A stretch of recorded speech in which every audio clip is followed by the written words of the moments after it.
Efésios capítulo 5, versículo 15. Diz assim a palavra de Deus. Efésios capítulo 5, versículo 15. Portanto, vede prudentemente como andais, não como nécios, mas como sábios, remindo o tempo, porquanto os dias são maus. Nessa manhã eu quero falar com os irmãos sobre remir o tempo, remindo o tempo. Todos nós sabemos, amados, que em nossos dias, uma das reclamações mais recorrentes que as pessoas fazem é sobre a falta de tempo. Constantemente você encontra alguém dizendo: olha, minha vida é muito corrida, parece que a gente não tem tempo para nada. Essa semana estava caminhando com a Eula e encontramos um casal, amigo nosso. Eles pararam o carro e falaram: vocês não querem uma carona? Eu falei: não, a gente está caminhando, a gente está aqui para andar mesmo. Ah, que bom, mas vocês estão caminhando, começaram a caminhar. Eu falei: está indo para 5 anos que a gente caminha, pelo menos 2 vezes na semana. Ele: nossa, eu estou precisando, eu estou cheio de dor, e a esposa: eu também estou cheio de problema. Então por que vocês não fazem? Ah, porque nós não temos tempo. Nós não temos tempo. Então, é muito comum as pessoas dizerem que não tem tempo. Porém, quando eu olho para a palavra de Deus, no texto que nós acabamos de ler, a Bíblia nos ensina a remir o nosso tempo. E ele fala aqui da comparação do nécio com o sábio. E ele fala que o sábio, ele anda remindo o tempo. A palavra remir significa resgatar, significa tomar de volta alguma coisa que estava perdida. Então é por isso que ele fala sobre remir o tempo, porque quando fala de resgatar algo que estava perdido, mais especificamente, remir significa resgatar algo que estava sendo escravizado por outrem, ou algo que estava dominado por alguém. Então, quando alguém fala assim: minha vida é muito corrida, eu não tenho tempo livre, eu não tenho tempo livre para nada. Perceba que a palavra remir tem a ver com resgatar, tem a ver com tirar algo da escravidão de alguém. Então, quando eu digo que eu não tenho tempo para nada, eu estou dizendo por tabela que o meu tempo está escravizado por outra coisa, que o meu tempo não está no meu controle, que o meu tempo está dominado por outra coisa. E essa é a reflexão que nós temos que fazer aqui nesta manhã. Que nós, como homens e mulheres de Deus, nós que temos a sabedoria de Deus, porque Deus é a fonte da sabedoria, nós não podemos permitir que o nosso tempo seja escravizado por nada. O nosso tempo deve estar dominado por nós. Eu tenho que dominar o meu tempo, porque essa é a característica de um sábio. Se eu não dominar o meu tempo vai ser dominado por outra coisa. E quando eu falo sobre tempo escravizado, existem alguns roubadores de tempo, amado. Existem algumas coisas que roubam o nosso tempo. E nesta manhã eu vou meditar com os irmãos sobre como utilizar o seu tempo com sabedoria. Porque o tempo, amados, é o ativo mais precioso que nós temos. Não tem nada mais valioso do que o tempo. O irmão Valdeci comentou aqui algumas semanas atrás, eu não esqueci, sobre o que você preferiria se eu te oferecesse agora 100 milhões de reais ou mais 30 anos de vida. O que você escolheria? 100 milhões de reais, mas você morre daqui a 1 minuto. Ou nem R$1, mais 30 anos de vida. Você escolheria o quê? A vida. Porque o tempo vale mais que o dinheiro. Alguém fala assim: tempo é dinheiro. Mentira, o tempo é mais valioso que o dinheiro. O tempo vale muito mais que o dinheiro. É por isso que alguém fala: eu estou tentando recuperar o tempo perdido. Não tem como. O tempo perdido já foi, meu irmão. O que você pode fazer daqui para frente, usar ele com sabedoria. Então nós vamos falar sobre como usar o tempo com sabedoria. Mas antes de falar como usar com sabedoria, a gente precisa entender quem são os roubadores de tempo. As coisas que querem escravizar o nosso tempo. Primeiro deles, no nosso tempo. Qual é o primeiro roubador de tempo nos nossos dias, amados? Quem acertar vence. Qual que é? Não precisa nem pregar mais, vocês já sabem que é o celular. Vocês já tiveram a revelação já. Mas não é só o celular, é a internet de uma maneira geral. A internet, irmãos, é um grandiosíssimo roubador de tempo. E para o brasileiro é ainda pior. Algumas estatísticas dizem que o Brasil é o segundo país no mundo que as pessoas mais usam a internet. O brasileiro usa em média de 4 a 5 horas por dia na internet. Agora vamos fazer um cálculo aqui. 4 horas por dia. O ideal é que você durma cerca de 7 ou 8 horas. Tem alguns que dormem mais do que isso, outros dormem menos. Mas é mais ou menos isso daí, 8 horas. Aí você que trabalha, em média, você vai gastar no mínimo. Se você trabalhar das 8 às 5, quantas horas são? Das 8 às 5, irmãos, 8 a 17, quantas horas são? 9 horas. Mas só que você não fica só no trabalho, você tem que se arrumar para ir para o trabalho, você tem que ir até o local. Então 10 horas por dia você gasta envolvido com o trabalho, para quem trabalha. Só aí já foram quantas horas? 18. Então sobraram quantas? 6. Aí você imagina, 18 horas por dia você está envolvido com o trabalho e dormindo. Sobrou 6 horas. Aí dessas 6 horas a pessoa fica 4 a 5 horas no celular. Aí eu te pergunto, essa é uma forma sábia de usar o nosso tempo? Evidentemente que não. E às vezes nós nos perguntamos, mas por que que Deus não realiza aquilo que Ele prometeu para mim? Por que que eu não estou alcançando aquele objetivo que eu tanto desejo? Por que que passa os anos e eu não consigo mudar de situação, sair da situação que eu estou? Pode ter certeza, está muito relacionado à forma que você usa o seu tempo. Porque se você não domina o seu tempo, se você permite que o seu tempo seja escravizado por outras coisas, você não vai conseguir avançar. Porque Deus é justo. Aquilo que a gente planta, a gente colhe. E quando a gente fala do celular, irmão, da internet, irmãos, isso daí, irmãos, é uma coisa que é muito útil. Eu trabalho com a internet, o meu meio de sobrevivência é com a internet. Mas o celular, ele não me domina, amados. Eu não permito que a internet me domine. Tem a hora de eu trabalhar, a hora de eu ver, e passou daquilo de lá, eu vou fazer outras coisas. Porque eu não posso permitir que a rede social me domine, que a internet me domine. Quando fala de criança e adolescente, é ainda pior, amado. Se em média um adulto fica 4 ou 5 horas, um adolescente, uma criança fica muito mais do que isso. As pessoas não conseguem se livrar do celular nem na hora de comer. A pessoa está com o prato, com o garfo numa mão e o celular na outra. Irmão, para com isso, irmão. Isso não é um comportamento saudável. Na hora que você vai se alimentar, deixa o celular de lado. Algumas pessoas colocam o celular em cima da mesa. A pessoa está comendo, o celular aqui do lado. Irmão, em primeiro lugar, além de ser uma indelicadeza, é anti-higiênico, porque o celular é uma coisa suja. E você está comendo e com o celular na mão. Você lavou a mão antes de comer, não adiantou nada. Então, irmãos, é o vício que nós estamos tendo nos nossos dias, a internet. As pessoas não conseguem conversar. Você senta num lugar para conversar com alguém, a pessoa está toda hora ali no celular. Não, amado, deixa o celular um pouco de lado. Não vamos ser dominados por essas coisas. Nós precisamos saber dominar. É útil, mas não permita que isso tire o seu tempo. Quantas pessoas que falam assim, eu não tenho tempo para nada. Mas às vezes fica 2, 3 horas por dia vendo uma série, navegando na internet. Mas eu estou esfriando na fé. Tá, mas o que será que talvez está causando isso? Mas eu queria tanto ser um profissional, ganhar mais do que eu ganho. Mas será que você está dedicando o seu tempo para aprender alguma coisa, para se desenvolver como profissional? Eu vou falar sobre isso daqui a pouco. Mas temos que tomar cuidado com estas coisas, amados, que roubam o nosso tempo. Veja que nós aqui na nossa igreja, nós temos um culto por semana, 1 hora de culto, 1h15. Então às vezes nós passamos 1h15 na presença de Deus, na congregação.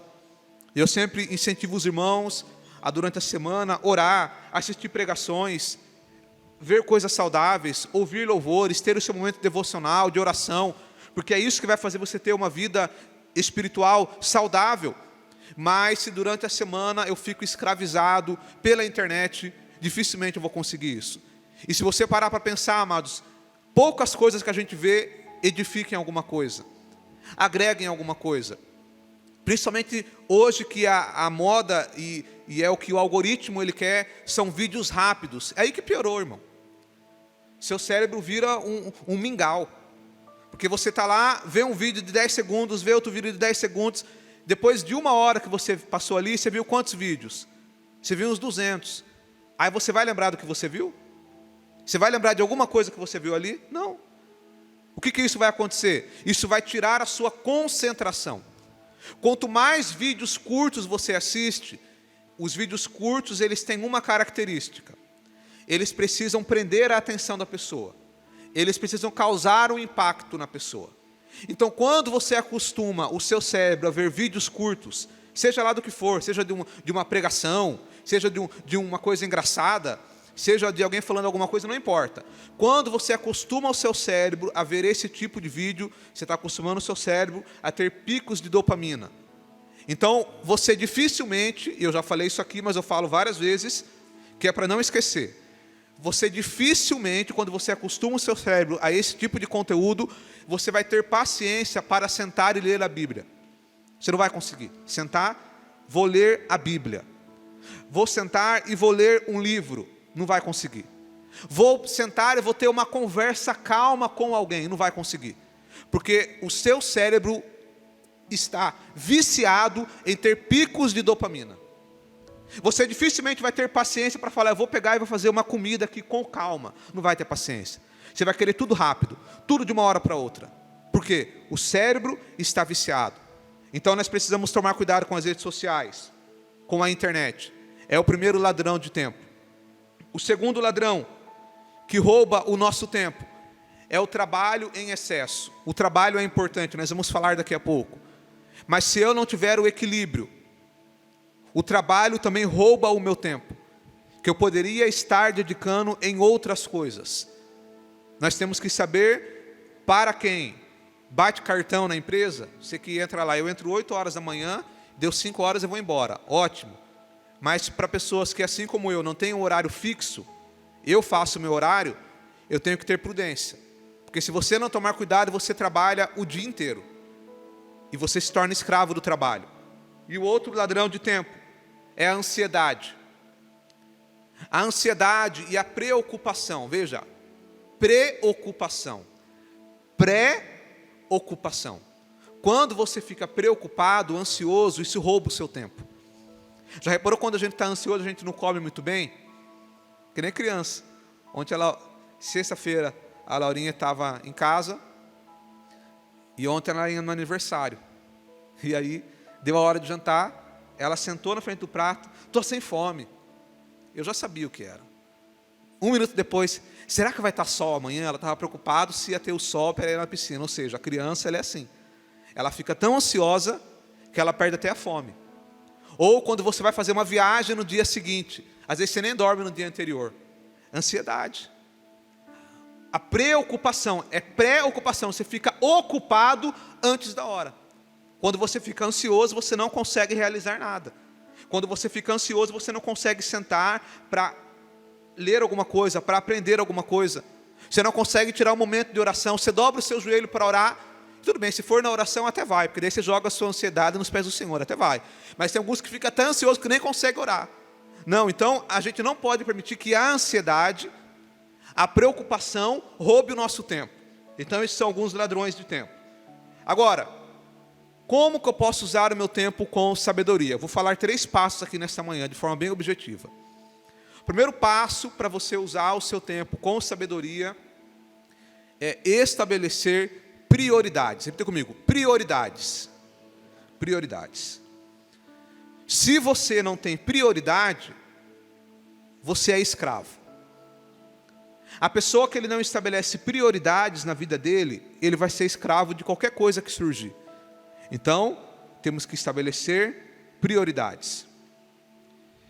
eu quero falar de algumas prioridades. Primeira prioridade que deve existir na vida de todo cristão. Prioridade número 1, a nossa comunhão com Deus. Jesus disse assim: do que adianta o homem ganhar o mundo inteiro e perder a sua salvação? E perder a sua alma? Então, a minha comunhão com Deus é uma prioridade na minha vida. Nada pode tomar o lugar da comunhão com Deus. Segundo lugar, e aqui não é ordem, eu estou dizendo que todas essas coisas são importantes. Segunda prioridade que deve existir na nossa vida, a nossa família. A palavra diz que aquele que não cuida dos seus é pior que o infiel. Vamos ler comigo, irmãos? Abre aí. 1 Timóteo capítulo 5. Aí no finalzinho da Bíblia. Você vai voltando. 1 Timóteo capítulo 5. Versículo 8. Diz assim: mas se alguém não tem cuidado dos seus, e principalmente dos da sua família, negou a fé, e é pior que o infiel. Então, cuidar da nossa família é uma prioridade. E quando a gente fala aqui de cuidar da nossa família, não envolve apenas colocar comida na mesa. Isso é importante. Mas cuidar da família é em todos os aspectos. Dar atenção, conversar, se preocupar com o outro. Se tem alguém que eu tenho que ser gentil e tratar bem, em primeiro lugar, é minha própria família. Quantas vezes, irmãos, que eu já vi pessoas que na igreja era uma simpatia, era uma beleza. Oh, irmão, paz do Senhor, e abraçava, nossa, que coisa. Mas dentro de casa, com a família, era uma dificuldade. Então a gente tem que ser não que tem que ser o oposto, não é isso. Eu tenho que tratar bem os irmãos, as pessoas do meu trabalho, as pessoas que fazem parte da minha vida, mas principalmente a minha família. Temos que dedicar tempo à nossa família. Essa semana, estava lá segunda-feira, bem ocupado. Era umas 10 horas da manhã. E aí a Laurinha veio e bateu na porta lá da minha sala, estava com um monte de coisa para fazer. Pai, você está ocupado? Eu falei, eu estou, Laurinha. Mas o que é? Ela, não, que eu estou fazendo a lição ali e estou com uma dificuldade. A coisa que eu estava fazendo, irmãos, era bem mais importante que a lição dela. E no primeiro momento eu falei, eu estou ocupado, não vou fazer não. Mas daí eu falei, eu tenho que dar atenção. Porque para ela, a lição é importante. Eu falei, não, vamos lá. Fui lá, 10 minutinhos e ajudei ela. Porque são coisas importantes. Essas pequenas coisas é que fazem a diferença. Então a gente tem que tirar tempo para a nossa família. Terceiro lugar, que eu já falei aqui, sobre o trabalho. Abra comigo, irmãos, Tessalonicenses, 2 Tessalonicenses, um pouco aí para trás de Timóteo. 2 Tessalonicenses, capítulo 3, versículo 7. Porque vós bem sabeis como convém imitar-nos, pois que não nos houvemos desordenadamente entre vós, nem de graça comemos o pão de homem algum, mas com o trabalho e fadiga, trabalhando noite e dia, para não sermos pesados a nenhum de vós. Paulo, quando ele foi fazer a obra missionária nessa localidade, Tessalônica, era um local pobre. E eles não tinham condições de cuidar dele financeiramente. Ele era um apóstolo. E a Bíblia diz que digno é o obreiro do seu salário. A Bíblia diz que aqueles que são instruídos na palavra, repartem os seus bens com aquele que o instrui. Então, na teoria, era para a igreja cuidar de Paulo. Ele estava lá fazendo a obra de Deus. Mas eles eram pobres. Então, o que Paulo fez? Paulo trabalhou. E ele falou, quando eu fui aí, eu trabalhei dia e noite para não ser pesado para os irmãos. Então ele nos deu o exemplo do trabalho.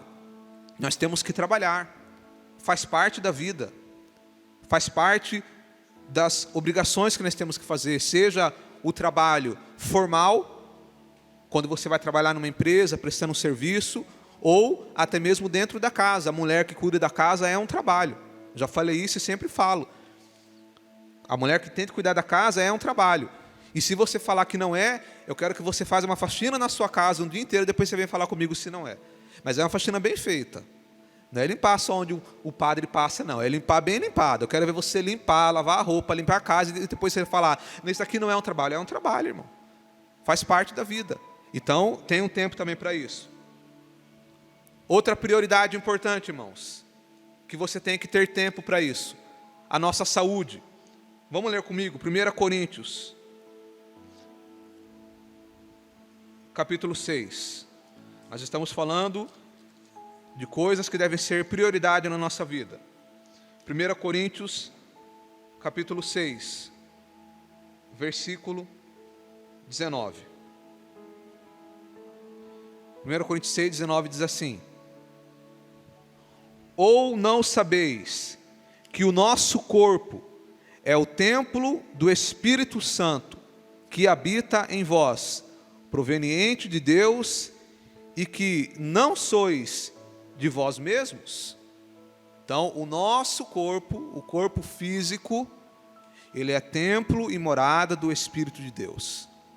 Alguém fala assim, essa carne aqui não vale nada, essa carne aqui não presta para nada. Não, irmãos, o nosso corpo é templo e morada do Espírito de Deus. E quando você não cuida do seu corpo, isso vai te atrapalhar em todas as áreas de sua vida. Quando você não cuida da sua saúde, uma hora a conta chega.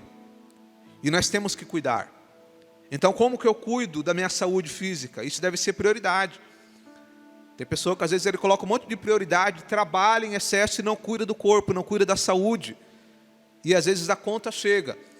E aí todo o dinheiro que ele sofreu tanto para ganhar, ele vai ter que gastar para se tratar, porque a saúde foi embora. Então, como é que eu cuido do meu corpo? Em primeiro lugar, sono de qualidade. Você tem que ter tempo para dormir.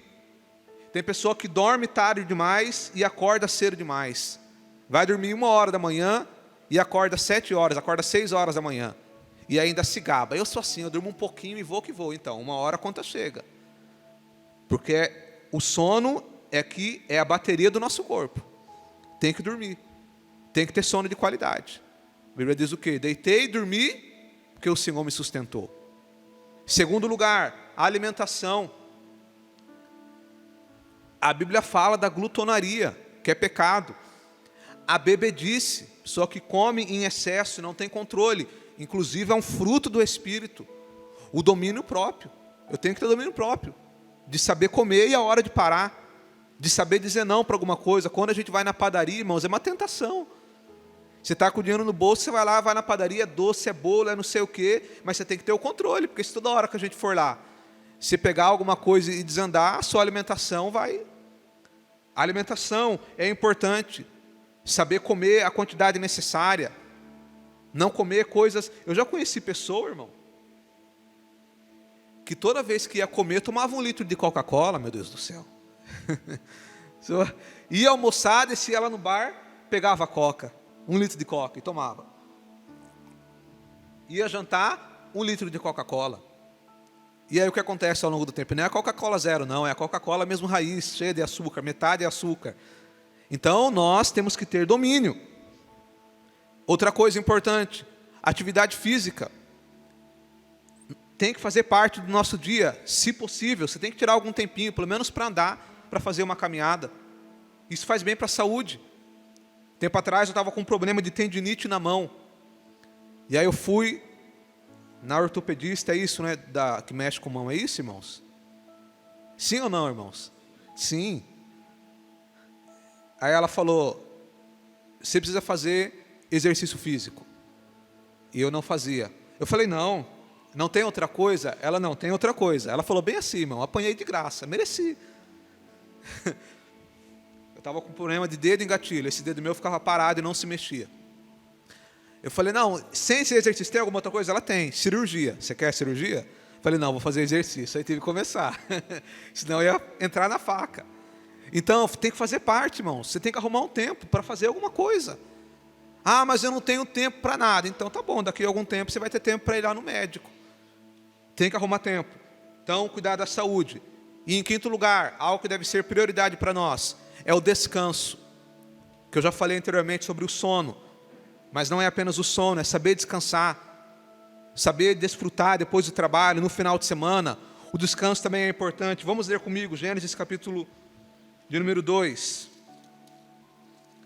Gênesis 2, versículo 2 e 3.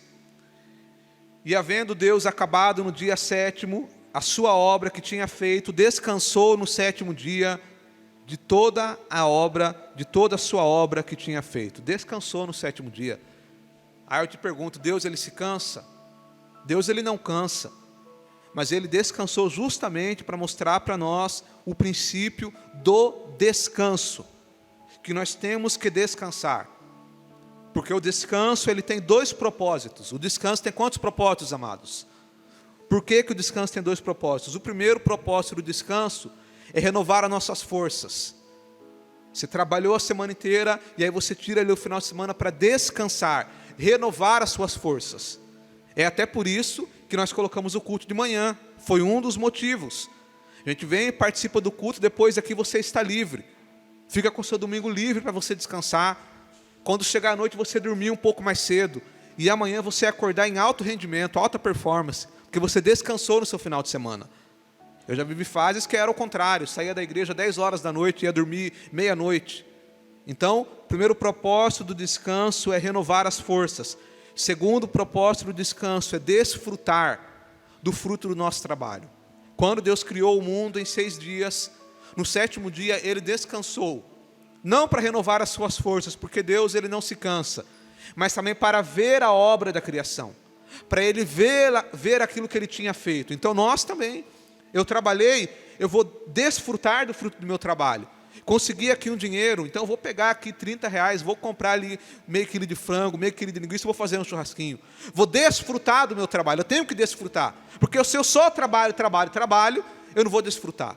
Então, o descanso é importante. Então, em primeiro lugar, nós falamos que para eu usar o meu tempo com sabedoria, eu tenho que ter prioridades. Eu falei de 5 aqui. Falei de comunhão com Deus, falei de família, falei do trabalho, falei da saúde e falei do descanso. Então, em primeiro lugar, estabelecer prioridades. Segundo lugar, para você usar o seu tempo com sabedoria, para você remir o seu tempo, é ter equilíbrio. Repita comigo, equilíbrio. Sabe por quê, irmãos? Porque quando a gente fala aqui de ter prioridade, tem pessoa que ele coloca a prioridade em uma coisa só. E ele deixa todas as outras de lado. E aí quando você foca só em uma coisa e deixa todo o resto de lado, aí existe um desequilíbrio. Então você não está usando o seu tempo com sabedoria. Por exemplo, eu falei aqui que comunhão com Deus é importante, sim ou não? Sim. Agora eu te pergunto, a pessoa que só pensa em Deus, em igreja e oração, e ele só faz isso, ele está fazendo correto? Não. Eu já conheci pessoa, na verdade eu conheci pessoa não, eu já fui assim. No início da minha fé, que eu só queria saber de Deus e de igreja, de oração, irmãos, e de Bíblia, de leitura. E aí o que acontece? Há um desequilíbrio. Fala, irmão, você trabalha? Não. Por que você não trabalha? Porque eu só busco as coisas de Deus, irmãos, é o dia inteiro em oração. Eu já conheci um irmão que ele orava 8 horas por dia. Sabe qual foi o resultado, irmão? Ele teve um problema mental. Quase que foi parar no hospício, tanto que orava, era um rapaz inteligente. Mas ele ficou tão focado naquilo que ele começou a ter um desequilíbrio, atrapalhou em todas as áreas da vida dele. Então eu tenho que ter um momento de comunhão, eu tenho. Mas se eu começar, não, eu vou ficar na igreja dia e noite, eu vou na igreja todo dia, toda hora, a minha vida é só oração, é só Deus, o que eu vou me tornar? Eu vou me tornar um religioso. Eu vou ao extremo, que nem era o caso dos fariseus. Os fariseus, eles colocaram essa questão da comunhão com Deus, de buscar a Deus, num primeiro plano tão grande que eles se tornaram hipócritas. Se tornou ao extremo, então eu tenho que ter equilíbrio. Eu tenho que buscar ter comunhão com Deus, mas eu não posso deixar as outras coisas de lado. Por exemplo, família. A família é importante. Mas se eu colocar a minha família acima de tudo e deixar o resto para lá, isso vai se tornar o pecado de idolatria. Idolatria é tudo aquilo que eu coloco no lugar de Deus. Ah não, meu esposo é tudo para mim, eu faço tudo por ele. Se ele for na igreja eu vou, se ele não for eu não vou. Se ele for lá pular carnaval eu vou com ele, mas se ele for na igreja eu vou também. Idolatria, você está idolatrando seu esposo. Isso pode ser com esposo, com esposa, com pai, com filho, seja o que for. A nossa família é importante, mas eu não posso colocar a minha família no lugar de Deus. Ela tem o lugar dela, ela tem o momento dela, mas tem que ter equilíbrio. Trabalho é importante, mas se eu colocar o trabalho acima de tudo, e esse púlpito aqui eu vou ter que prender ele, qualquer hora ele vai cair. Se eu colocar o trabalho acima de tudo, o que se torna? Se torna, qual é a palavra, irmãos? Ganância. Pessoa gananciosa, irmão, por dinheiro, vai trabalhar, e tenho que ganhar, e tenho que fazer, ganância. Mesma coisa, quando a gente fala da saúde, cuidar da saúde é bom, alimentação, sono, exercício físico, mas se eu colocar isso acima de tudo, se torna vaidade. Eu tenho que cuidar do meu corpo, sim, mas se eu colocar isso em excesso, ao invés de se tornar um cuidado, uma boa utilização do meu tempo, se torna vaidade, que é ilusão. Então, tem que ter equilíbrio. E em último lugar, eu falei do descanso. Descansar é bom, mas se eu colocar o descanso em excesso, o que se torna? A pessoa que descansa demais. Preguiça, irmão. Camarada, não, eu gosto de descansar, não faz mais nada. Preguiçoso. Então perceba, tudo tem que ter equilíbrio. Eu tenho que ter prioridades, mas eu tenho que ter equilíbrio, porque se eu não tiver equilíbrio, eu vou estar utilizando meu tempo sem sabedoria, como nécio, com desequilíbrio. Então, em segundo lugar, ter prioridade, em segundo lugar, ter equilíbrio, e para finalizar, uma das melhores formas de você utilizar o seu tempo é busque conhecimento. Eu quero que os irmãos abram no texto que a gente leu no começo, lá em Efésios capítulo 5, partindo para o final. E os irmãos sabem que quando eu falo que estou partindo para o final, vai mais umas meia hora ainda, brincadeira, irmãos, agora vai final. Efésios capítulo 5, irmãos. Veja só, irmãos, a gente tem que prestar atenção no texto bíblico, porque a palavra é poderosa. Efésios 5:15. Portanto, vede prudentemente como andais, não como nécios, mas como sábios. E depois ele fala, remindo o tempo. Então ele está fazendo uma comparação, dizendo que o nécio, ele perde tempo. Ele é escravo do tempo.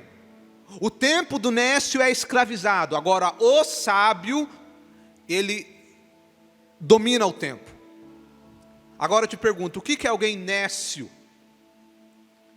Nécio é alguém desprovido de conhecimento. Desprovido de conhecimento. Nécio é alguém ignorante. E o sábio é o oposto disso. Quando nós falamos de sabedoria, nós sabemos que Deus é a fonte da sabedoria. A sabedoria vem de Deus. A palavra diz, se alguém tem falta de sabedoria, peça a Deus, e Ele dá liberadamente a todos que o buscam. Então a sabedoria, ela vem de Deus. Mas quando fala de sabedoria, também fala de conhecimento. Porque a sabedoria é Deus que dá para quem busca, mas o conhecimento somos nós que buscamos. O conhecimento você adquire ele lendo, estudando, pesquisando, sentando, ouvindo, aprendendo, pesquisando. E para que eu possa usar o meu tempo com sabedoria, eu tenho que ter sabedoria. Porque se você não tem sabedoria, mesmo que você estabeleça prioridade, você vai fazer as coisas da forma errada. Presta atenção, irmãos, que eu vou falar agora não é tão fácil de entender, mas também não é tão difícil. Eu falei que a gente tem que ter prioridade. Sim ou não? Sim. Eu falei que a gente tem que ter equilíbrio. Só que eu também preciso ter conhecimento e sabedoria. Por exemplo, alguém que fala, então minha prioridade é ter comunhão com Deus. Mas eu posso até colocar isso como uma prioridade, mas se eu não tiver conhecimento, até naquilo que eu coloquei como prioridade eu vou fazer errado. Por exemplo, a pessoa que tem lá a fé, que ele acredita que a vaca é Deus. Ele adora a vaca. Ele está buscando comunhão com Deus? Sim. Na cabeça dele ele está fazendo certo. Só que por ele não ter o conhecimento da verdade, ele está fazendo a coisa da maneira errada. Então tudo é assim. Eu quero que os irmãos leiam comigo um texto, Provérbios, lá no Antigo Testamento, irmãos, vamos lá. Provérbios, capítulo 18. Para que eu possa usar o meu tempo, eu também preciso ter conhecimento. Provérbios, capítulo 18. Redobre a sua atenção. Provérbios 18, versículo 15. Preste atenção nas palavras que são usadas aqui. Provérbios 18, 15. O coração do sábio adquire conhecimento, e o ouvido dos sábios busca a ciência. O coração do sábio adquire conhecimento. Nós já sabemos que para que eu possa usar o meu tempo com sabedoria, eu tenho que buscar conhecimento. Só que o que nós aprendemos aqui é que o conhecimento, ele não vem de graça. Repita comigo assim: o conhecimento não vem de graça. Para que você tenha conhecimento, você tem que pagar um preço. E o preço que você paga para ter conhecimento se chama tempo. Conhecimento não se compra com dinheiro. O dinheiro, você pode até comprar um livro. Você compra um livro? Sim.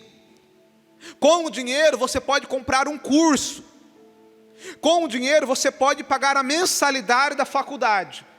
Mas só pagar a faculdade, ou comprar o curso, ou comprar o livro, não fará você ter conhecimento. Eu posso falar que, olha só, eu comprei uma Bíblia. Eu estou com a minha Bíblia. Mas significa que eu conheço a Bíblia só porque eu comprei a Bíblia? Não. Porque o conhecimento não se compra com dinheiro. O dinheiro pode ajudar eu comprar ferramentas.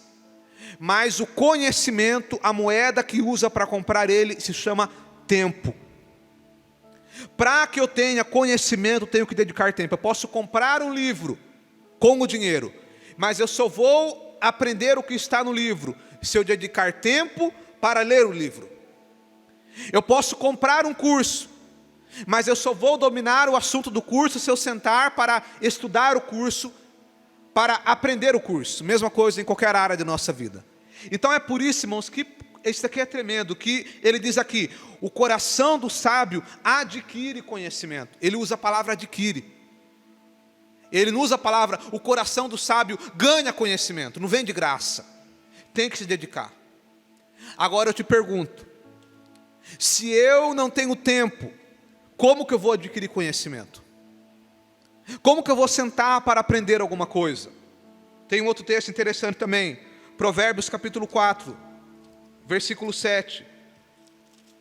Diz assim: a sabedoria é a coisa principal. Adquire, mesma coisa, ele usa a mesma palavra, adquire.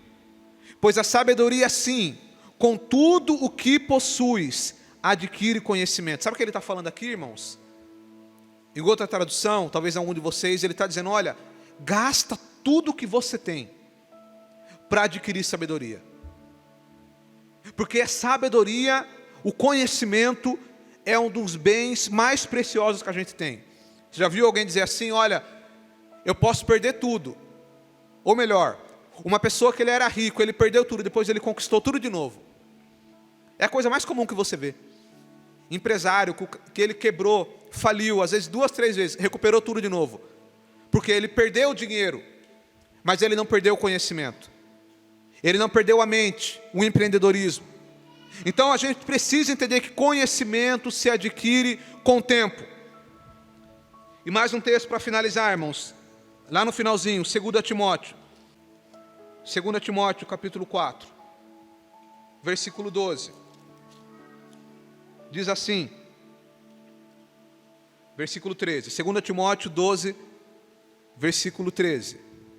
Quando vieres, traze a capa que deixei em Troade, em casa de Carpo. Agora presta atenção no que ele está dizendo aqui. E os livros, principalmente os pergaminhos. Quem falou isso daqui foi Paulo. Ele estava preso. Eram os últimos dias de vida de Paulo. E ele falou: olha, quando vocês vierem me visitar, tragam os livros. E principalmente os pergaminhos, que os pergaminhos naquela época era a Bíblia. Então Paulo, mesmo já estando velho, ele tinha o interesse de ler, o interesse de aprender. Então nós precisamos buscar conhecimento, buscar sabedoria. Nós precisamos, amados, desenvolver. Para finalizar, eu lembro que alguns meses atrás eu estava conversando com uma pessoa que queria trabalhar numa área. E dentro dessa área que essa pessoa queria trabalhar, tinha uma área em específico que era mais lucrativo. E eu falei: por que você não investe nessa área? E essa pessoa me disse: não, porque essa área aí é só profissionais experientes que conseguem fazer esse trabalho. Eu falei: não, tudo bem, eu sei que alguém experiente vai ter mais conhecimento, mas se você estudar, você consegue aprender pelo menos o básico. Não, não consegue. Eu falei: deixa eu te perguntar uma coisa, presta atenção agora. Quantos livros você já leu sobre esse assunto? Aí a pessoa deu risada de mim. Não, você não sabe, não tem livro sobre esse assunto. Eu falei: o quê? Não, não tem, esse assunto aí não tem livro. Eu falei: não tem livro? Não tem. Você tem certeza? Tenho. Eu peguei meu celular, abri no Google, livro sobre assunto tal, apareceu lá alguns 20. Aí eu falei: está aqui, ó, quantos deles você já leu? Nenhum. Eu falei: então está explicado. Eu quero te dizer, irmão, que qualquer área que você quiser aprender, se você dedicar tempo, você aprende.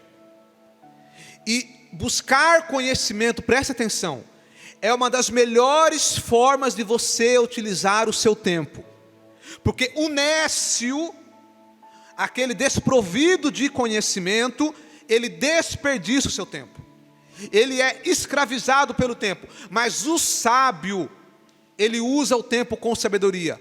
Mas além de eu ter prioridades, de eu ter equilíbrio, eu preciso buscar conhecimento. Então concluo dizendo: qual é a área de sua vida que precisa de uma melhora? Qual é a área de sua vida que você vê que hoje precisa melhorar urgentemente? Então, a partir de agora, estabeleça prioridades. E essa área que você vê que precisa de uma melhora, invista nela para aprender sobre esse assunto. Por exemplo, a minha área que eu estou com problema é na área familiar. O meu problema é dentro de casa, é no relacionamento com o esposo, com a esposa, com os filhos. Então você vai buscar conhecimento nessa área. Você vai buscar livros que falam desse assunto. Como criar filhos, como lidar com filho adolescente rebelde, como lidar com o esposo brigão, como lidar com a mulher rixosa. Busque livro. Entra no YouTube, digita lá como lidar com esse assunto. Busque conhecimento, irmão. Não, a minha área, meu problema é financeiro. Busque conhecimento nessa área. Como sair das dívidas, como aumentar minha fonte de renda. Ah, eu sou pedreiro, como ser um pedreiro melhor, como ter mais trabalhos. Busque conhecimento. A minha área é na saúde, eu estou cheio de dor, estou cheio de problema, preciso perder uns quilos. Busque conhecimento. Como se alimentar corretamente, como fazer exercício com pouco tempo. Busque conhecimento.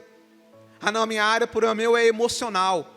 Busque conhecimento. Como vencer a ansiedade, como vencer a depressão, como lidar com a bipolaridade, seja lá o que for. Então entenda, qual é a área de sua vida que está com problemas? Você vai dedicar tempo a essa área, até que você melhore ela. Estabelecer prioridade. Eu quero te dizer que, às vezes nós ficamos esperando Deus fazer um milagre, mas às vezes Deus, Ele quer ver nós darmos o primeiro passo. Dê o primeiro passo. Qual que é o seu problema?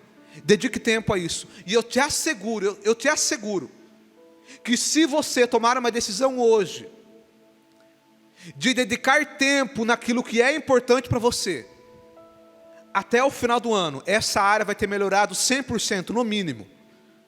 Porque além de você dedicar o seu tempo, você vai dedicar também a sua fé. Você vai colocar o seu joelho no chão e vai falar: Deus, eu estou com um problema nessa área aqui, mas a partir de agora eu vou dedicar o meu esforço. Eu vou dedicar as minhas forças, eu vou colocar isso como uma prioridade. E eu peço: me ajuda, Senhor, nessa área. Me ajuda, Senhor, naquilo que eu não consegui, o Senhor pode fazer. Naquilo que eu não consegui realizar, o Senhor pode me ajudar. E Deus vai te abençoar, porque você está usando o seu tempo com sabedoria. Mas não fique perdendo tempo com coisas inúteis. Não viva uma vida desequilibrada. Use o seu tempo com sabedoria, e Deus vai te abençoar na área que você está pedindo, e o milagre vai acontecer. Você acredita nisso, amado? Amém? Curva a sua cabeça. Em nome de Jesus, Pai, nós te agradecemos por essa palavra. Nós te agradecemos, ó Pai, porque o Senhor é a fonte de toda a sabedoria. E porque o Senhor tem nos ensinado a não sermos escravos do mundo, a não sermos escravos dos roubadores de tempo, mas que o Senhor nesta manhã nos dê sabedoria, Pai, para estabelecer prioridades nas nossas vidas, para saber tirar aquilo que não é importante, para saber dizer não para algumas coisas, e para que nós possamos ter uma vida equilibrada, e dedicar o nosso tempo naquilo que realmente importa. Ó Senhor, nos dê sabedoria. Senhor, eu sei que o Senhor está falando aqui nessa manhã, porque eu sinto a Tua presença, ó Pai. Que nesta manhã o Senhor possa quebrar toda a cadeia, todo o jugo, todo impedimento, e que através de um propósito, que nesta manhã nós façamos um propósito diante de Ti. Essa Tua filha, esse Teu filho, ele vai buscar conhecimento nessa área, ele vai buscar aprender nessa área, e o Senhor vai dar sabedoria, Pai, o Senhor vai dar ideias, o Senhor vai dar entendimento, e o Teu nome será glorificado, Pai. Esse é o nosso pedido, em nome de Jesus, amém e amém.